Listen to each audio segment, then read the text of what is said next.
Bonjour à tous et à toutes, bien, bon après-midi. Je vous souhaite le bienvenue au deuxième webinaire d'inspiration de Nico. Cette fois-ci, nous parlerons de design. Je m'appelle Gert van den Eekhoff et je suis responsable produit appareillage chez Nico.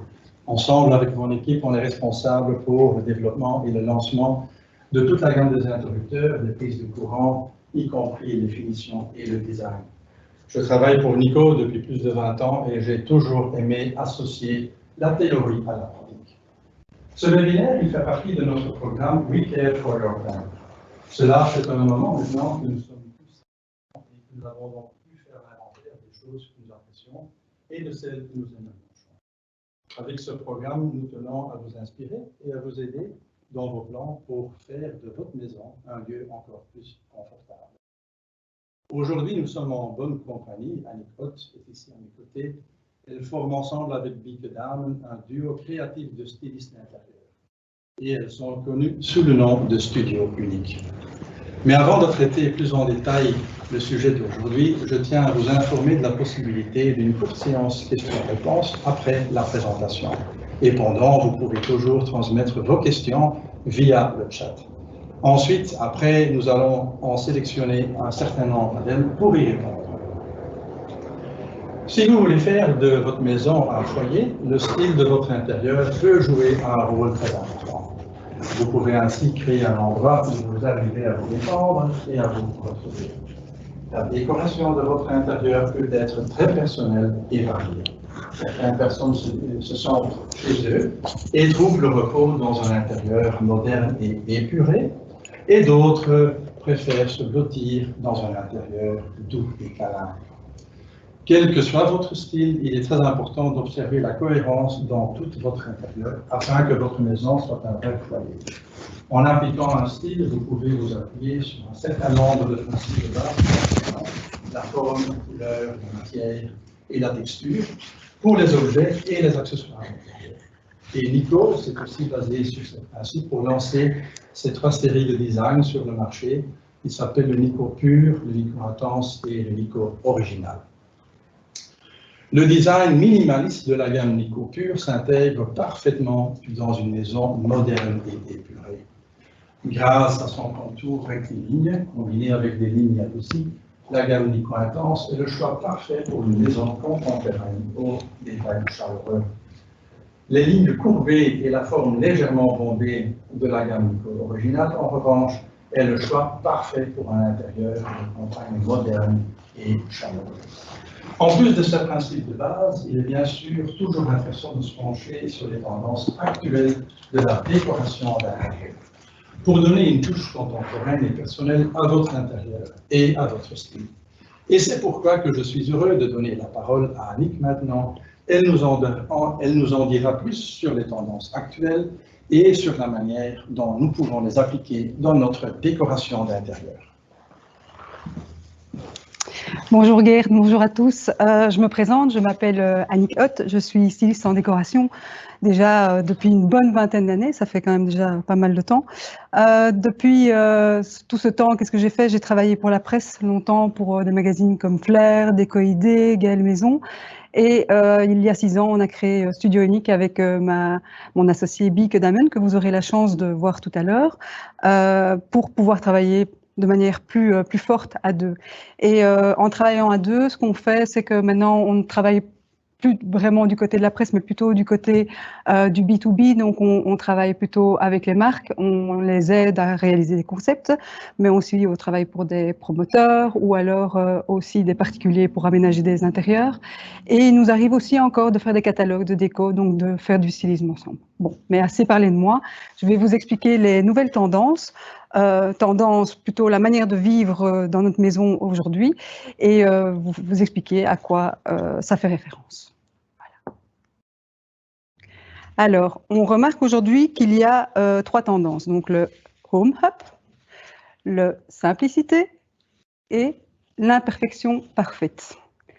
Qu'est-ce que c'est que le Home Up? Le Home Up, qu'est-ce que ça veut dire? Ça veut dire point central. Donc le noyau dans la maison, là où se regroupent toutes sortes de communications et d'activités.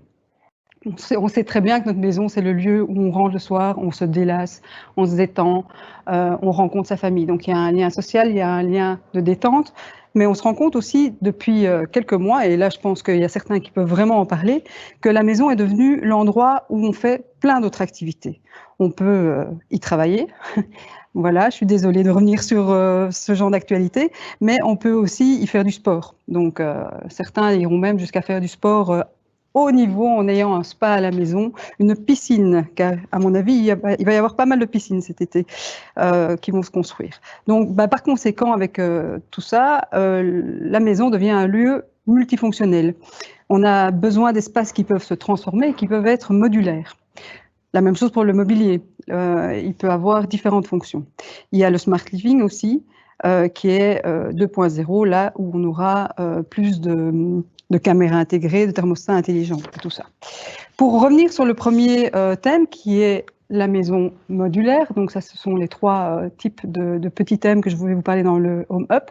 Donc la maison modulaire, on parle du mobilier surtout ici. On se rend compte que dans un hall, on a placé une petite console sur laquelle on peut travailler aisément ou déposer des choses quand on rentre le soir, mais on a aussi des lits avec canapé, lit et bureau intégré. On pourrait imaginer même avoir une face interactive d'électronique sur ce lit que vous voyez à droite. Donc, on se rend compte que le home office, c'est vraiment quelque chose qui est rentré dans nos coutumes au quotidien.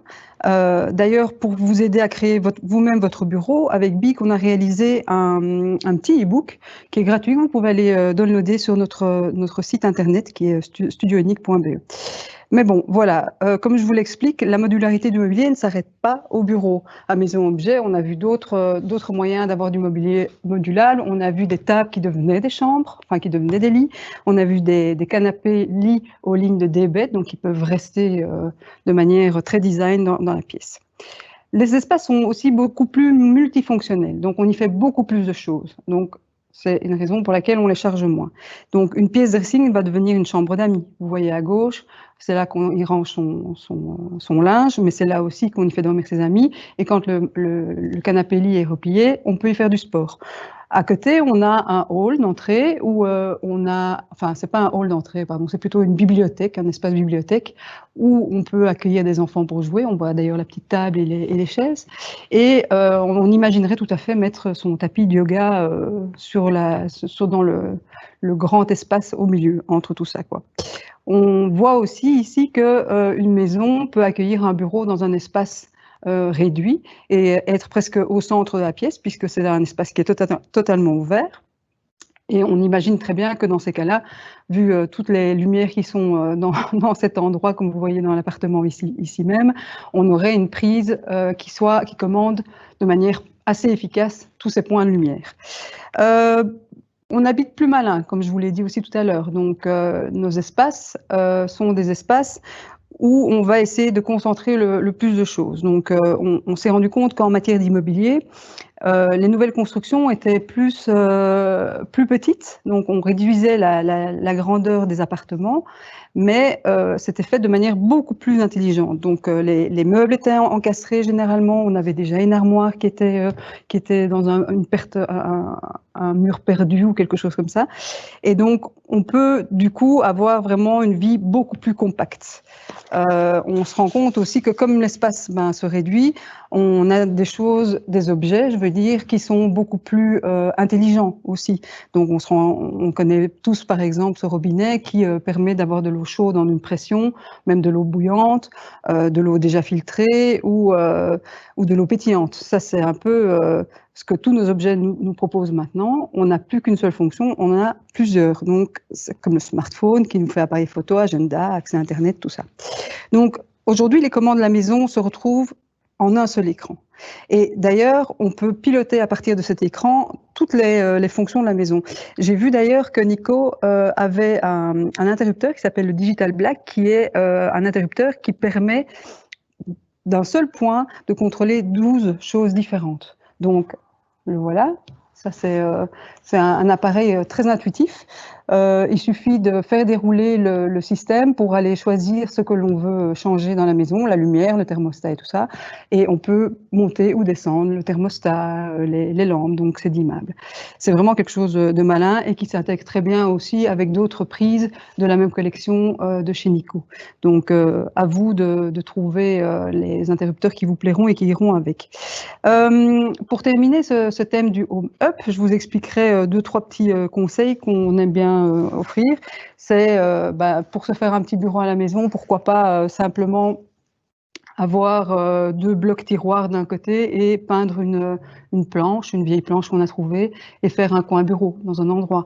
Mais on peut aussi très facilement avoir une planche avec des tréteaux que l'on soulève et qu'on met contre le mur à partir du moment où on veut faire du pilates ou du yoga dans son salon. Au niveau idées et conseils qu'on aimerait vous donner, si vous avez une maison pour laquelle vous faites beaucoup de choses différentes à l'intérieur, faites attention quand même aux couleurs que vous y mettez. Un petit conseil, donc, quand vous mettez une couleur tonique en vous disant que vous ferez peut-être, je ne sais pas moi, de la gym tonique, je ne sais pas comment on dit ça parce que je n'en fais pas, mais peut-être de la Zumba, voilà, ça je connais un peu mieux. De la Zumba dans votre chambre une fois que le lit est plié. Attention quand même, la nuit venue, de pouvoir encore fermer un œil. Les plantes, bien entendu, sont aussi toujours recommandées parce qu'elles vont nous aider à réoxygéner les espaces et elles donneront de la vraie vie au lieu. Le deuxième thème, on a vu, donc, comme nos espaces se réduisaient, qu'on avait besoin de plus de simplicité. Donc, c'est vraiment une tendance qu'on voit très fort dans les Pinterest, Instagram et tout ça. Toutes les photos sont dans ce style-là. La simplicité, qu'est-ce que c'est? C'est des nuances naturelles, c'est moins de mobilier, des matériaux naturels. Qu'est-ce que c'est? Qu'est-ce qu'on va dire pour parler de teintes naturelles? Donc, les teintes naturelles, on revient à des couleurs qui sont légères, qui sont neutres, qui ont un rapport avec la terre. On aura des blancs un peu craies, des terres cuites, des bruns, des ardoises. À côté, on voit même du rose poudré sur la chambre, du lin, des choses comme ça. On voit ici d'ailleurs que l'interrupteur blanc, tout simple, le Nico Intensité White, il va vraiment bien s'accorder avec ce genre d'intérieur parce qu'il est simple, il est léger et il est assez pur. On opte donc pour un accent un peu plus chaleureux. Si on veut mettre un peu du gris, il y a un soft grey qui peut fonctionner aussi. Pour parler de simplicité, on va aussi parler de mobilier. On va se rendre compte qu'on a moins de mobilier à la maison, on a moins d'accessoires, on a moins de choses qui encombrent l'espace. Moins de mobilier, ça veut dire aussi du mobilier modulable. Par exemple, ici, on a dans une salle de bain, on a intégré tout ce qui est bac à linge sale, étagère, on ne le voit pas malheureusement, mais à droite, on peut le sentir plus ou moins à droite de la photo. Le bac à linge sale a été intégré dans l'armoire, quoi. Matériaux naturels, le bois évidemment revient en force, le bois clair évidemment, on ne parle plus de bois qui soient sombres comme les bois plutôt exotiques. On est sur des bois dans les teintes nordiques, les bois de bouleau, les bois de sapin et des choses comme ça. Sur cette photo, on voit aussi les rondeurs qui apparaissent, donc les rondeurs au niveau du mobilier, mais aussi au niveau de l'architecture, ce qui n'était pas toujours le cas, parce que c'est pas toujours évident de faire des murs arrondis, mais c'est un choix vraiment dans les tendances de cette année-ci. On ne le voit pas ici, mais une tendance qu'on a remarquée à Maison et Objets en janvier, quand on avait encore le grand plaisir d'aller à ces foires, il y a un tissu qui est très tendance, c'est le tissu laineux qui est doux et qu'on appelle le tissu moumoute. Voilà, drôle de nom, mais je voulais vous le dire quand même parce que c'est quand même une tendance très marquée cette année-ci. À droite, on voit un petit meuble qui est normalement en MDF et qui a été traité avec un canage. Ça, c'est un do-it-yourself qu'on avait fait pour montrer qu'on a envie d'avoir des matières, d'avoir du bois, des choses qui donnent de la chaleur, pas juste des surfaces qui sont planes. Donc le canage, la vannerie, la marqueterie, le rotin, tous ces matériaux qui sont très forts, qui reviennent de l'artisanat, vont vraiment revenir très fort cette année-ci. Le terrazzo, on ne le voit pas non plus, mais certainement vous connaissez cette matière qui est un matériau composite. Donc on l'utilise aussi au sol, mais aussi en accessoire. Et pour revenir au bois, on voit que Nico n'a pas oublié, n'a pas oublié de présenter et de réaliser un interrupteur. Enfin, c'est plutôt une plaque de recouvrement qui est en bambou, qu'on peut avoir soit en version claire ou en version foncée, et qui du coup s'intégrera super bien dans nos intérieurs qui sont simples et purs. Donc, pour terminer ce deuxième aspect des tendances de déco, qu'est-ce qu'on va faire? On va essayer d'avoir moins de mobilier, donc d'avoir des choses plus intégrées, d'utiliser des couleurs qui sont plus dans des teintes naturelles et claires, qui vont apporter de la lumière. On va essayer de limiter les couleurs à 5 couleurs, une couleur accent. Ici, on a choisi une palette, mais ça pourrait être plein d'autres teintes. Ça pourrait être dans les bruns, ça pourrait être dans les bleus. Donc, on a une teinte un peu plus forte et puis d'autres qui se déclinent, en essayant de ne pas user trop de couleurs. On pourrait imaginer qu'on a un interrupteur d'une couleur et une plaque de recouvrement d'une autre, mais que simplement, on joue sur 2 teintes qui sont assez près l'une de l'autre. Et alors, un dernier tips, et ça, on vous le souhaite tous, c'est d'avoir eu le temps, ces derniers temps, de ranger chez vous, parce que ranger, c'est déjà se libérer l'esprit. Donc, voilà. Alors, le troisième thème, on a parlé donc la maison up, on a parlé de la maison pure et donc la simplicité. Il y a un troisième thème qui s'appelle imperfection parfaite. Qu'est-ce qu'on veut bien pouvoir dire par ce thème imperfection parfaite? Alors, on s'est basé sur la tendance du moment qui est une tendance qui revient assez fort, qui est une tendance qui est inspirée de ce qui se passe au Japon et en Europe du Nord, qui est une tendance qui est lente, qui est le slow design. Les designers n'ont plus envie de créer des choses pour juste créer, ils essaient de trouver une raison à ce qu'ils font. Donc, avec ces tendances japonaises et du nord de l'Europe, comme le Japandi, le Hige, le Wabi-Sabi, sabi qui signifie maturité, patine, la vieillesse des objets, eh bien, le style japonais, entre autres, représente une vie parfaite et imparfaite. Donc, c'est l'imperfection qui rend justement le côté un peu charmant des choses et pas uniquement une vie juste ennuyeuse. Donc, pour traduire cette parfait, imparfait, on a des matières on choisira des matières brutes, matériaux rustiques, du mobilier avec une âme, donc des choses qui ont une histoire, et alors des couleurs plus sombres et plus intenses. Les matériaux rustiques, on se rend compte que le papier peint est toujours d'actualité. Par contre, on n'hésite pas à utiliser des papiers peints qui ont de la structure, qui ont des prints.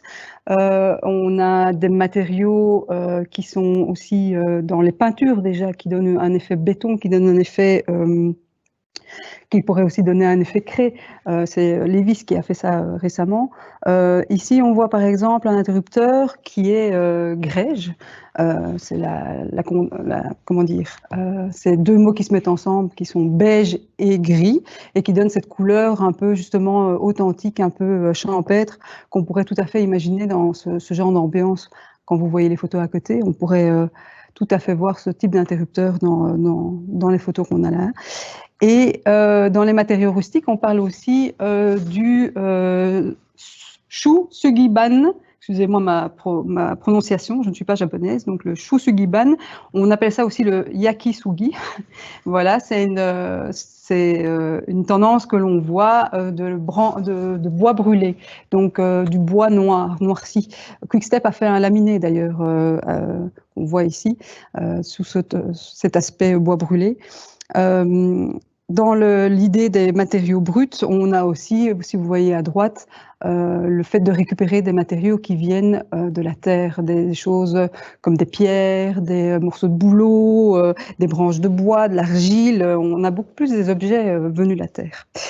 Alors, pour parler de meubles qui ont une âme, puisque je vous avais dit que ça rentrait dans ce contexte, par exemple, la salle de bain que vous voyez à gauche, on a utilisé différents matériaux. On a des choses qui sont très, très sobres, très design.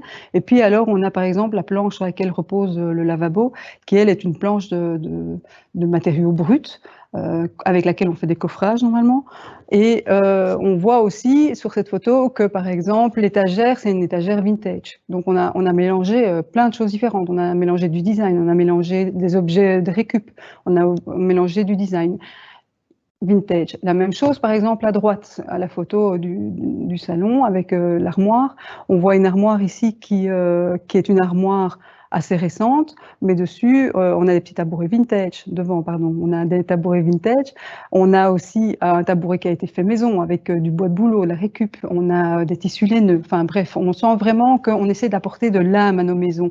C'est fini, je pense, ce côté froid qui fait que quand on rentre chez soi, il faut monter le thermostat. Donc, voilà, par rapport à Nico, je vois qu'il y a un très bel interrupteur en bakélite qui a été fait. La bakélite, pour petit rappel, c'est ce matériau, de nouveau un matériau composite qui a été fait dans les années 30 et qui donne un aspect très vintage à tous les objets que l'on peut rencontrer dans cette matière. Je vous avais parlé des couleurs sombres. Donc vous voyez à gauche, on a un mur vert chasseur. Là, franchement, c'est vraiment eye catcher. On n'a pas hésité avec un fauteuil vert en plus. Donc c'est carrément, on y va dans la tendance. La couleur de l'année, c'est le classique blue de Pantone, un bleu quand même assez fort. On s'est rendu compte que cette année-ci, dans les foires, il y avait énormément de noir. Le noir, il est appliqué en ligne, donc on voit des posters avec juste des courbes, des tasses, des vases sur lesquels on a un trait. Il est aussi appliqué en rayures, sous forme de rayures, mais comme je vous le disais, il est aussi en meuble complet, tout à fait noir, quoi. On peut aussi l'utiliser en mur, donc sur les murs, pardon, et donc faire un mur noir, totalement noir. Et ce qui est quand même pas mal quand on a ce genre d'interrupteur, comme vous voyez à droite, on a un alu gold ou on a un alu black. Avoir un interrupteur noir sur un mur noir, ça peut vraiment donner un côté hyper dans la masse effet caméléon, ou on peut imaginer sur un mur vert foncé un beau interrupteur noir comme sur la photo, ça donne bien aussi. Mais le côté gold, là, ça va carrément donner une touche et ça va vraiment montrer la personnalité des gens qui occupent la maison, quoi. Bon, voilà, ça c'est des matériaux, je vois, qui ont l'air assez luxueux. Il y a un aspect brossé dans l'aluminium. C'est ça qui donne vraiment le côté chic qu'on a peut-être envie d'avoir dans ce type de couleurs sombres. Pour terminer, comme d'habitude, nos petits conseils, nos petites astuces. On n'hésite pas donc à peindre des murs en noir. On impose toujours le zélige, on ne l'impose pas parce qu'on l'aime bien d'ailleurs. On se rend compte ici qu'on a des prises noires, je ne sais pas si vous les voyez à côté du seau à champagne, on a des prises noires qui s'intègrent totalement dans le zélige. C'est des Nico d'ailleurs, je me souviens quand on les a mises. On a aussi, comme je vous le disais, on essaie d'intégrer des meubles avec une sorte de... qu'on aime bien, des choses qui ont une valeur émotionnelle. Ici, on a récupéré un meuble de famille et simplement en le peignant, on a un super bel ensemble. Évidemment, on peut, je reviens là-dessus, on peut peindre simplement avec une couleur, mais on peut aussi donner un effet un peu brossé au meuble. Tout est possible. Et pour terminer, il y a le rack, l'étagère, sur laquelle on n'hésitera pas à présenter ces beaux objets. C'est pas toujours facile de présenter des choses et d'être doué pour associer les affaires ensemble. Petit conseil que je pourrais vous donner, c'est essayer de restreindre quand même la couleur. Donc, mettez pas des objets grèges comme on voit ou gris sur ce rack et puis du fluo et du rose et du jaune. Donc, essayez de rester dans un même ensemble de couleurs. Essayez de fournir un rythme aux objets et de faire une composition un peu 3D, les petits objets devant, les gros derrière. N'essayez pas d'en mettre de trop non plus. Et évidemment, si vous avez des belles choses à montrer, montrez-les, des beaux livres, des appareils photo, comme ici, un bel appareil photo vintage. Et pour compléter, comme tout le monde le sait, la tendance, c'est les fleurs séchées. Donc, on ne va pas hésiter si on a envie de mettre des fleurs séchées. Et si vous n'aimez pas les fleurs séchées parce qu'elles sont déjà séchées, vous pouvez aussi utiliser les plantes qui donneront toujours un côté très réel à votre intérieur et qui aussi donneront le côté un peu qui définiront qui vous êtes, parce que soit vous mettrez des cactus ou des fougères ou des roses, que sais-je. Enfin, à vous de choisir. Voilà, j'espère que vous avez suivi avec intérêt ce que je vous ai raconté, et en tous les cas que vous avez passé un bon moment. Je vais rendre la parole à Gert, qui est toujours là près de moi, et je vous souhaite une excellente journée. N'hésitez pas si vous avez des questions. Pour ces nombreux conseils et astuces utiles, c'était très intéressant. Chers participants, j'espère que ce webinaire vous a donné de l'inspiration et que grâce à ces conseils et astuces, vous pourrez vous mettre au travail dans votre propre intérieur. Nous avons encore un peu de temps, donc je regarde et on a eu entre-temps quelques questions. Une des questions nous a envoyé par Edwige. Est-ce qu'il faut opter pour un type d'interrupteur dans toute la maison ou comment combiner différents styles d'interrupteurs? La bouche pleine, je dirais ça dépend un peu de votre personnalité, de votre propre style. Donc, il y a 27 différents types de design disponibles chez Nico. Donc, soit vous optez pour avoir un propre style et quelque chose qui se noie dans votre intérieur, ou d'avoir le même style un peu partout. Donc, tout est possible, je dirais. Encore une question plutôt pour Annick. Est-ce que vous recommandez un maximum d'objets à intégrer dans un rack ouvert et combien de couleurs au maximum? C'est une question un peu piège. Je pense que ça va dépendre du rack, ça va dépendre des objets. Donc faire comme ça sans voir les objets, c'est un peu faire comment dire, une synthèse sans voir les objets ni voir le rack, c'est un peu difficile. Tout ce que je pourrais vous dire, c'est évidemment de ne pas trop charger, pour ne pas non plus savoir ce qu'on doit regarder. Donc, essayer de trouver des objets vraiment qui sont, comme je vous l'ai dit tout à l'heure, plus tape à l'œil, un peu eye-catcher. Et puis, évidemment, essayer d'aller vous inspirer sur toutes les applications Instagram, Pinterest que vous pouvez trouver. Vous regardez le type de rack que vous avez à la maison. Vous essayez de trouver plus ou moins la même sorte sur les photos et alors vous vous inspirez. C'est tout ce que je peux vous dire. Et sinon, vous pouvez toujours m'appeler. Je le ferai avec plaisir. Merci Gert pour l'invitation en tous les cas. Donc, en ce moment, il est temps de terminer notre entretien. De toute façon, merci à tous pour votre attention. Si vous avez des questions,